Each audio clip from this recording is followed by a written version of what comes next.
A continuación, el señor Malcolm Green del BID nos acercará al tema de las buenas prácticas de empleo público en los países de la OCDE. El señor Green es consultor en administración especializado en reformas del sector público con amplia experiencia en desarrollo organizacional y el manejo de recursos humanos. Es miembro del equipo de expertos del Banco Mundial en política salarial. Fue director del PwC de Reino Unido y Hong Kong. Lideró consultorías para asesorar a gobiernos, organismos públicos, autoridades de regulación, militares y gobiernos locales en aseguramiento de la eficiencia y mejoras en servicios. Y ha dirigido consultorías para gobiernos e instituciones públicas en más de 40 países. Damos la bienvenida al señor Green. Thank you very much for the introduction. Muchas gracias por su presentación, señora ministra, damas y caballeros. Gracias a todos por invitarme el día de hoy para hablar en este foro. Realmente es un placer volver a Costa Rica. Hace 6 años yo estuve acá con Mariano, tuvimos un excelente diálogo con el gobierno en aquel momento, entonces es muy bueno estar renovando estos lazos conocidos. Ante todo, debería decir que por favor me tengan un poco de paciencia porque les hablo en inglés. A pesar de trabajar con Mariano en la región ya y en Costa Rica, Perú, Chile, todavía me dice que no tengo un español suficientemente bueno como para dejarme hablarles a ustedes en español. Y tienen razón. Entonces, por favor, me disculpan que hable en inglés y que tengan la presentación en inglés. Mi deber esta mañana es hablarles sobre las prácticas de paga en los países de la OCDE y explorar a ver si hay alguna relevancia en alguno de los temas que ustedes tienen y están discutiendo. Como el mismo Daniel Gerson decía, dada la complejidad y fragmentación de paga en el servicio público acá. Cuando se me acercó Iván a pedirme que hablara con ustedes, yo le dije, bueno, ¿de qué quisiera que hable? Y me dijo, bueno, me envió algunas preguntas.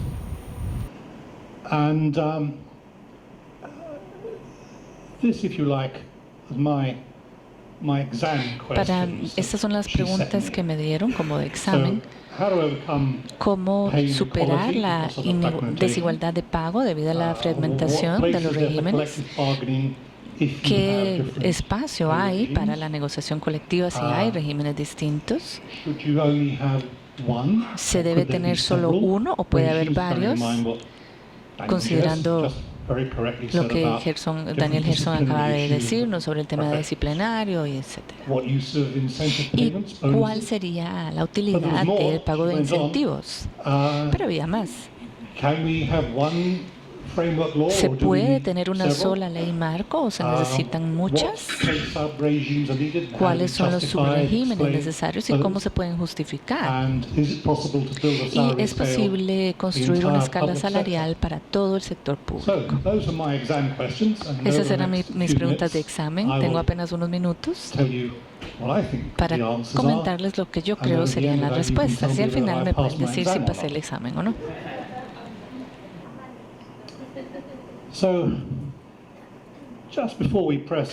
Justo antes de continuar, debemos preguntarnos también si existen lecciones útiles de otros países de la OCDE. Mi respuesta general para esto sería sí, pero con ciertas condiciones. Sí, si se utilizan con cuidado.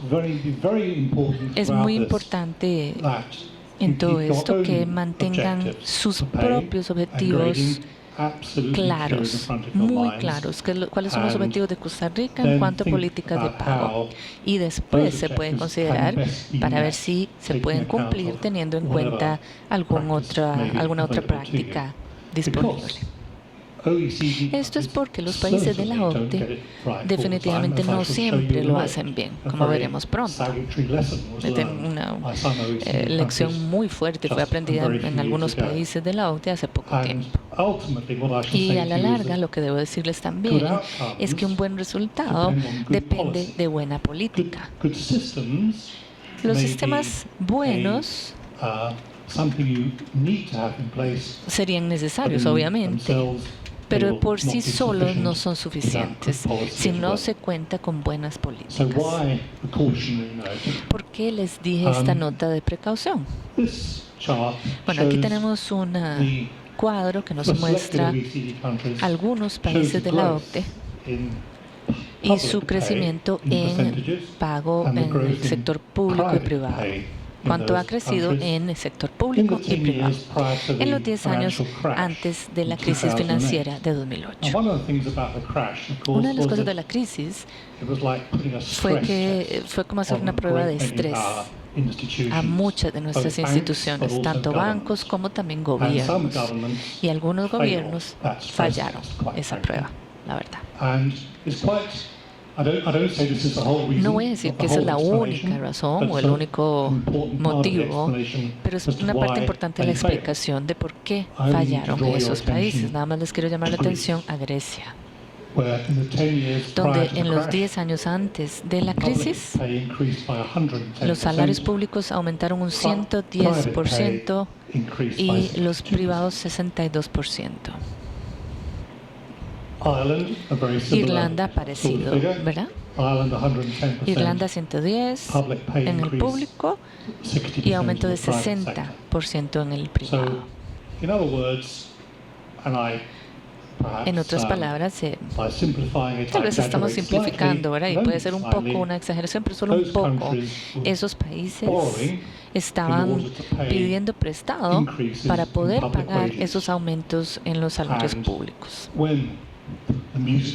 Y cuando paró la música en 2008, había algo que pagar.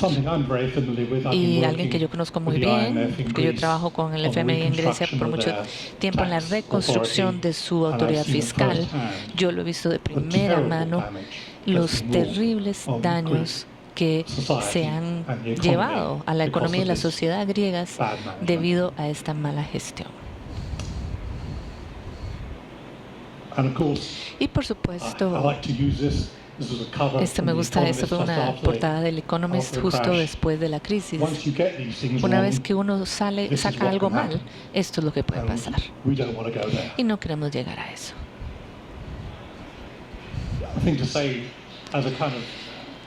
Debo decir también como introducción sobre los sistemas de pago en los países de la OCDE, es que en realidad son muy distintos entre sí. Pero a nivel muy general podemos tal vez definirlo en dos categorías. Tenemos países donde hay un gran énfasis en definir los puestos y decir cuánto va a pagarse por cada puesto, y suele ir de la mano con una competencia abierta para estos cargos, muchas veces incluso a los niveles superiores. En mi propio país, en Inglaterra, las posiciones del servicio civil están abiertas a cualquiera. Cualquiera puede hacer la solicitud de un puesto, excepto los de más arriba, pero incluso bien arriba se puede. Y en estos países es bastante distinto el enfoque. Más bien hay un énfasis en reclutamiento según cierta formación y educación iniciales, y se va progresando según una escalera, una base de cuántos años se llevan trabajando, etcétera. Es como muy escalonado y específico. También vale decir que todos los países que vemos ahí, no importa cuál de las dos categorías se tengan, tienen algún elemento del otro, ¿verdad? No es tan blanco y negro. Los sistemas a veces se combinan. Es más bien como una tendencia, que los de la izquierda están hacia esa tendencia y los otros hacia la otra, pero no hay uno que sea solo de un lado. De nuevo, no hay una única solución. ¿Qué significa esto para Costa Rica? El punto inicial para ustedes sería decirles que es muy importante mantener sus propios objetivos en mente, como les dije antes, ¿verdad? Eso hay que recordarles siempre. Y eso lo definen ustedes mismos. Ahora, según el trabajo que yo hice con ustedes hace algunos años atrás, tengo por lo menos una comprensión de cuáles serían sus objetivos, que son más o menos por acá. Quieren ver un pago igualitario para el trabajo igualitario, o sea, la fragmentación ha sido un problema. Quisieran tener incentivos según el rendimiento. Ya hemos hablado y escuchado a Daniel Gerson de la importancia de la transparencia. Obviamente que sea un pago asequible, que se pueda lograr. No tenemos por qué volver a ver los números de Grecia e Irlanda para saber eso no es sostenible. Y también, ¿qué significa esa asequibilidad o sostenibilidad si lo analizamos más de cerca? Significa que hay que ser competitivos, que se le pague a las personas de una forma que sea competitiva en el mercado laboral. En el momento en que empiezan a sacar más que el sector privado o a llevarse gente, hay un problema. Y el que menos conozco yo en realidad es la parte de negociación salarial y cómo ustedes lo quieran construir. Por eso le puse ahí los signos de pregunta, porque yo no lo entiendo a fondo, por lo menos no entiendo su situación presente a fondo, pero sí hay un espacio para la negociación, obviamente. Si esos fueran sus objetivos, entonces podemos decir que el sistema que ustedes tengan debería idealmente buscar una pequeña cantidad de familias de puestos ocupacionales. Ojalá, de ser posible, una única columna salarial, tal vez 2 o 3 si se quiere. Una estructura de calificación diseñada cuidadosamente para cumplir con las necesidades de todas las partes del sector. Puestos clasificados según calificación o grados, usando algún tipo de metodología firme y clara para ver cuánto vale cada puesto. Luego lo veremos. Y yo sé que ya he sido polémico. Tiene que haber muy pocas concesiones si es que las hay. No debería tal vez ni siquiera haber ni una por transparencia. ¿Cómo funcionaría entonces?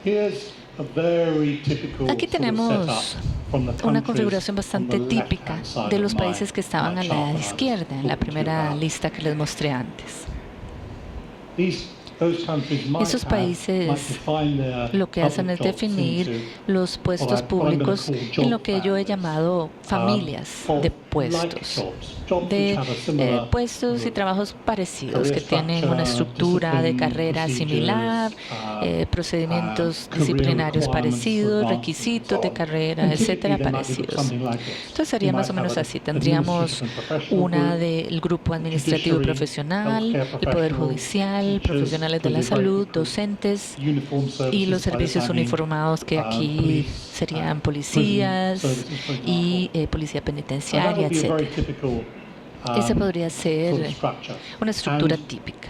En los países donde tal vez solo hay una clasificación salarial, cada uno de estos puestos va según una escala de pagos y se pueden utilizar técnicas para hacer una comparación correcta y tener referentes para saber que un docente a este nivel tendría el mismo pago que un profesional de la salud de este nivel, etc. Esa es una manera de estructurar muy típica, muy general. ¿Cuántas de esas tendríamos? Habría que tener, dependiendo de quiénes son los empleados en el sector público y qué tan distintos sean. Si entiendo en este momento, tienen ahora un servicio civil y los docentes, todos considerados funcionarios públicos. Para mí tendría bastante sentido tener esas dos familias de puestos con distintas estructuras de calificación y también de medidas disciplinarias, pero en una escala salarial. De nuevo, conforme cambie la paga, con los años la relatividad entre ambas no cambió. O sea que siempre estarían alineados. Y luego podríamos tener algo distinto para los servicios uniformados. No estoy haciendo ninguna recomendación, esto es nada más algo para que lo comenten, pero son los tipos de principios que podrían explorar. Ahora veamos qué pasa dentro de cada una de esas categorías. Quiero referirme especialmente al rendimiento y el mérito y a tratar de incentivar el mérito de alguna manera. No necesariamente es un pago por el rendimiento que no se usa mucho en los estados de la OCDE. Yo definitivamente no les recomendaría que lo hagan por lo menos en este momento del proceso. Lo importante es ofrecerles a las personas alguna forma de ir progresando en sus salarios si hacen las cosas bien. Una estructura típica de calificación o grado sería aquí tener un cierto grado para el reclutamiento. Personas recién graduadas que están iniciando su trabajo empiezan acá. Nadie espera que sean expertos todavía. Están capacitándose. Puede ser que estén incluso en un periodo de prueba por unos años. Pero si después de un año ya muestran que trabajan bien, que tienen más competencias y se espera que sigan progresando, sin tener que cambiarles el grado, sin necesidad de que tengan un ascenso porque tal vez no estén listos, ya que no son totalmente expertos, se les puede subir el salario. Se les mueve 1 o 2 niveles, algo así.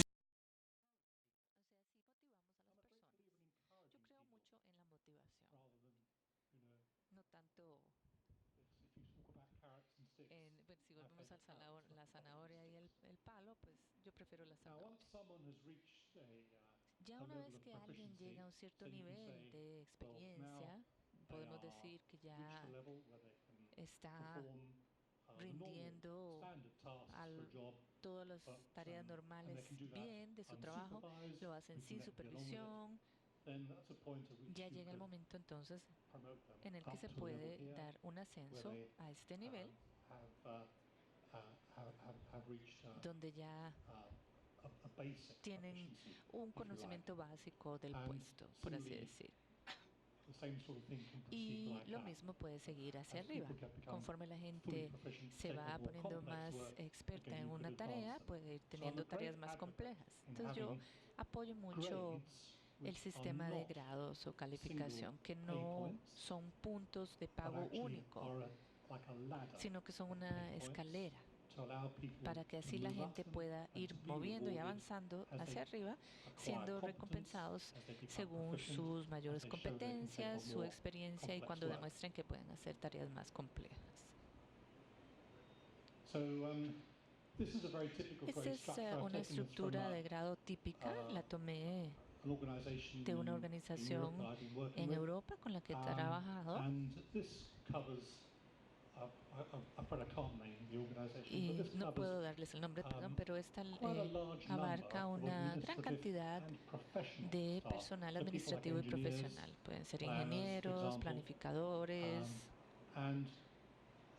y en este caso es para las personas que se han graduado, entran por acá en categoría o grado A. Se recluta, pues uno cree que uno es inteligente porque ya se graduó de algo, ¿verdad? Entonces, pero todavía le queda mucho por aprender, ¿verdad? Bienvenido y empieza por acá, acá va.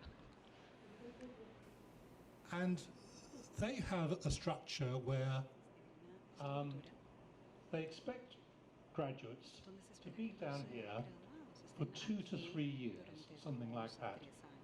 And when they are ready to move up to the next level, to this B grade, they can do that without actually changing their job. And many of their lower graduate jobs are graded A and B together, so that a recruit can come in. You're not going to let them work unsupervised, they would be supervised. But as they build their competence and proficiency, they can continue up the pay scale. You can reward them on the basis of annual appraisals, things like that, if they are making progress. But then, bang, they hit what is called an efficiency bar, and that is like a ceiling, and progress beyond that ceiling depends on a much more rigorous assessment. People who've moved up beyond that, you expect to be able to take on much more complex work or whatever the job might require, and there has to be some really positive assessment of them that they're capable of doing that. And there are a couple of those. But otherwise, this is a long grade. It's a long grade for a reason. And that is, we can all think of many jobs in the public service. Teachers is a very good example, but also others as well, where once people have become proficient, once they've got up to there, the truth is that for a great many people, they will spend a large part of their working lives in a career grade. And in this case, this grade B is the career grade. Only so many people, only a, I don't know what percentage, but only a smaller percentage can hope to get promotion up to higher levels and onto management. For a great many people, and teachers is probably the best example of all, you're going to be staying on one grade for a long time. Once you're a maths teacher, you're going to be a maths teacher for quite a number of years. Now, that does not mean, of course, that you shouldn't be rewarded more, as clearly with more experience. One would hope you're a better maths teacher, but you're still a maths teacher, so the grade would change, but there's no reason why you can't have a salary progression to reflect the fact that you're becoming a senior maths teacher, top maths teacher, or whatever. A great many civil servants right across the world stay in one place, one career level for much of their working lives, and this reflects that, but at the same time allows us to reward them.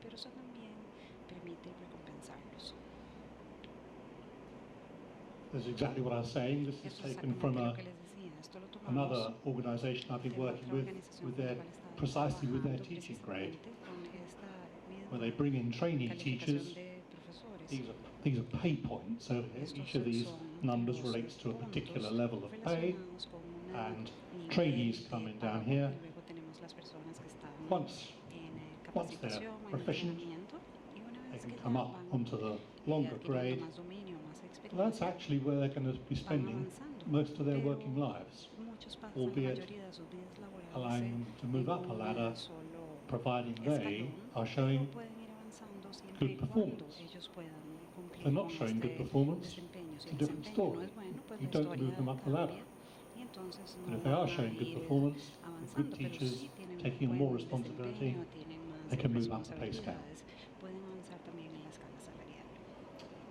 So, that does allow you to have different grade structures. I showed you the one about the administrators and professionals and engineers and so on, and teachers. You can have them with their own, if it's right for you, with their own disciplinary arrangements, their own career structures, their own training, all that sort of thing, even their own different types of entry, promotions and so on, but on one pay scale and governed by one collective bargaining agreement. Because the way this works is, once you have fixed these families and the grades within them on a pay ladder, that doesn't change. If there is a pay award made, say a 3-4% award or something like that, that gets applied to the whole pay scale and everyone moves up in sequence. So the great advantage of a single pay spine is that it maintains pay relativities through different pay awards each year. Everybody moves up in step. So it ends the debate about, well, this job is worth more than that job, or it stops leapfrogging. I've been working with another country which, my goodness, has 18 different collective bargaining agreements. So if you think about it, it's only 12 months in a year. They're almost in constant negotiation. And what's the argument every time from a union? Well, last month you paid X for those guys, and last year we were in that position in relation to them. So it's like a children's game of leapfrog all the time. And this can help eliminate that. So you can have two families or more covered by one agreement if that's right for you. Now, this is the danger of getting a bit technical here, so I shall skate over this a little bit.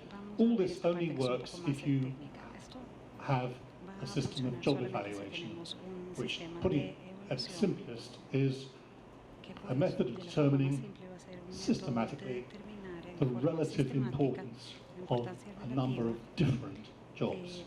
In other words, if this is a job, it's not a person, it's a job, you can weigh it somewhere like that. And you can compare it to this job and say, right, this job is worth more because it weighs more. And you can therefore position it at a higher level in the grade. To do this, you have to be able to describe jobs very carefully, but you ought to have done that anyway. If you can't describe a job carefully and precisely, then it shouldn't be in the organisation to begin with. Then there are well-established techniques for then analysing jobs. You evaluate them according to job factors, which I'll show you in a moment, and you can then classify jobs into grades. So here are the sort of job factors which you take into account. So supervision. Does this job supervise anyone? May have no supervision responsibilities at all, right down through managing a large ministry. Decisions. This doesn't take any decisions. This one, yes, but there's a very clear set of rules as to what decisions can be taken. This one then requires judgment. You might also have, for example, the consequences of decisions.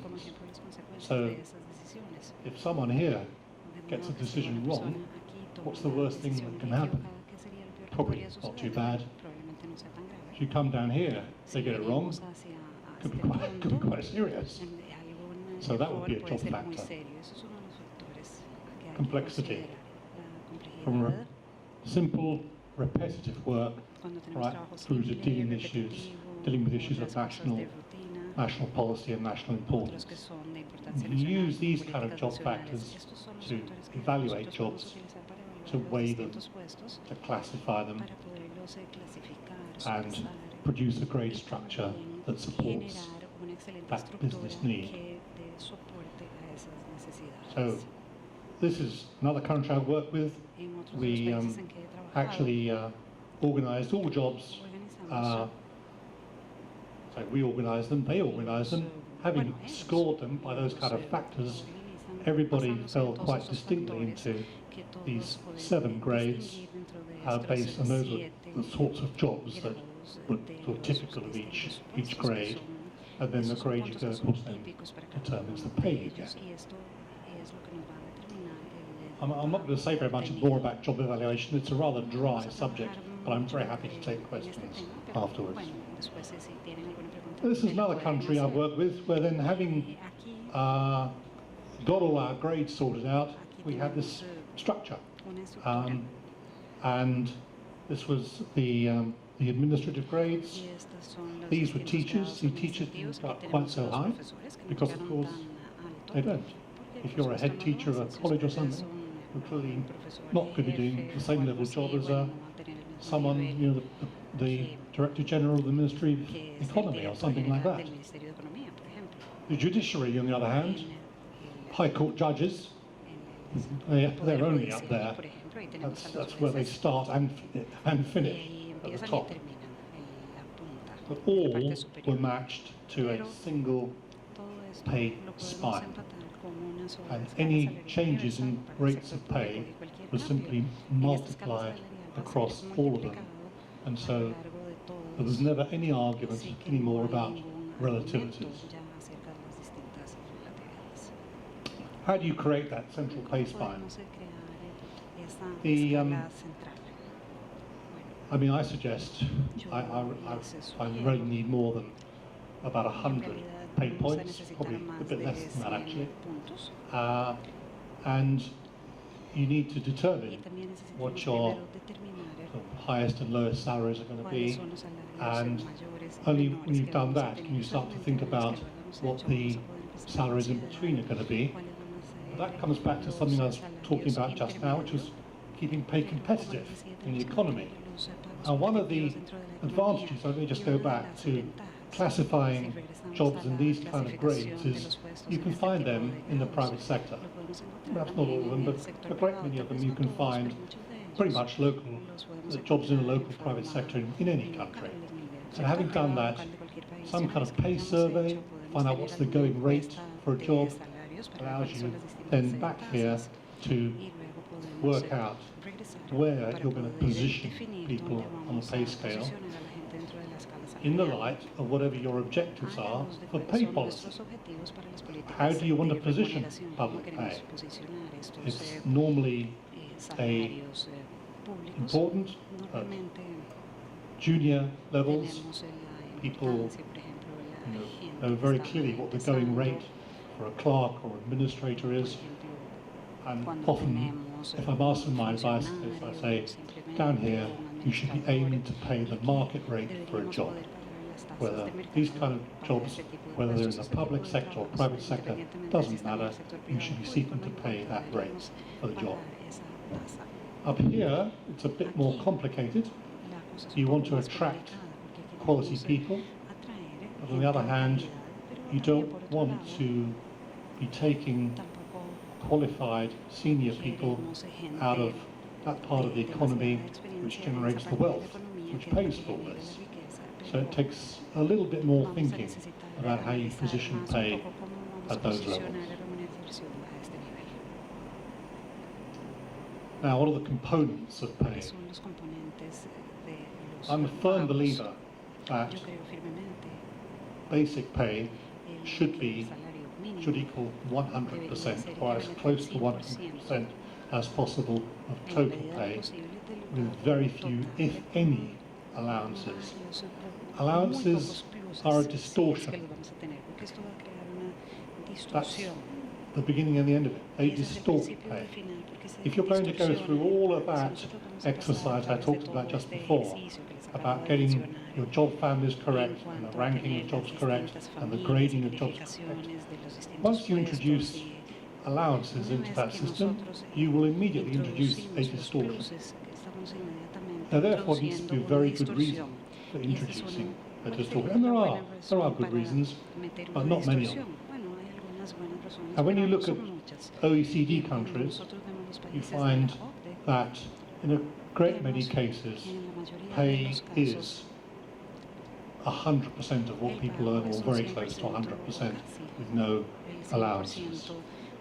Australia, 100% in most cases. Canada, 100. Denmark, over 99. Someone somewhere's got an allowance, I don't know what it is. Finland, up to 90.